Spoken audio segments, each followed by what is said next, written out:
स्वर्ग या नरक। अगर हम किसी से पूछेंगे कि आपको मरने के बाद कहाँ जाना है, स्वर्ग या नरक में, तो सभी ऐसा ही बोलेंगे कि मुझे तो स्वर्ग में ही जाना है। तो क्या स्वर्ग में ही वही लोग जाते हैं जिन्होंने अच्छे कर्म किए हैं? क्या नरक में वही लोग जाते हैं जिन्होंने बुरे कर्म किए होते हैं? ज़्यादातर लोगों को यही लगता है कि जिसने अच्छे कर्म किए हैं वो स्वर्ग में जाते हैं और जिसने बुरे कर्म किए हैं वो नरक में जाते हैं। अगर आपको भी ऐसा ही लगता है तो ये कहानी स्वर्ग या नरक ज़रूर पूरी सुन लेना चाहिए। ये कहानी है एक साधु और नर्तकी की। किसी छोटे से गांव में साधु रहते थे और उस साधु का काम गांव के लोगों को उपदेश देना था। उसी गांव में एक नर्तकी रहती थी। उसका काम लोगों के सामने नाचकर गांव के लोगों का मन बहलाना था। एक दिन गांव में कुछ कुदरती आफत आ गई और ये साधु और नर्तकी दोनों उस कुदरती आफत में मर गए। मरने के बाद जब ये दोनों यमलोक पहुंचते हैं तब इनके कर्मों और उनके पीछे छिपी भावनाओं के आधार पर इन दोनों को स्वर्ग या नरक में भेजने की बात होती है।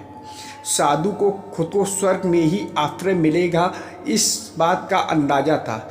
दूसरी तरफ नर्तकी दिमाग में ऐसा कुछ भी नहीं था, उससे तो सिर्फ फैसले का इंतज़ार था।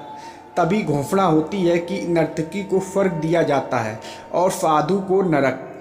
इस फैसले को सुनते ही साधु यमराज पर बहुत चिल्लाते हैं और उनसे क्रोधित होकर पूछते हैं कि यह कैसा न्याय है महाराज। मैंने अपनी सारी ज़िंदगी लोगों को उपदेश देने में बिता दी और मेरे नसीब में नरक, जबकि ये नर्तकी जीवन भर लोगों को रिझाने के लिए नाचती रही और इसे स्वर्ग दिया जा रहा है। ऐसा क्यों? मेरे साथ ये अन्यायी क्यों?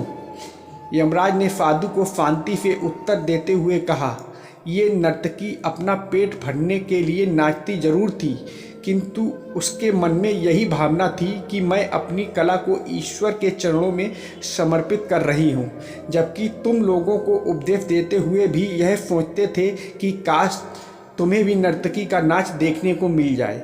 यमराज ने साधु से ये भी कहा कि तुम ईश्वर के इस महत्वपूर्ण संदेश को भूल गए कि इंसान के कर्म से अधिक कर्म करने के पीछे की भावनाएं मायने रखती हैं और तुम्हारे इस कर्म के पीछे की भावनाओं के हिसाब से ही तुम्हें नरक मिला है। हम चाहे कोई भी काम करें पर हमारी उस काम करने के पीछे की नीयत साफ होनी चाहिए।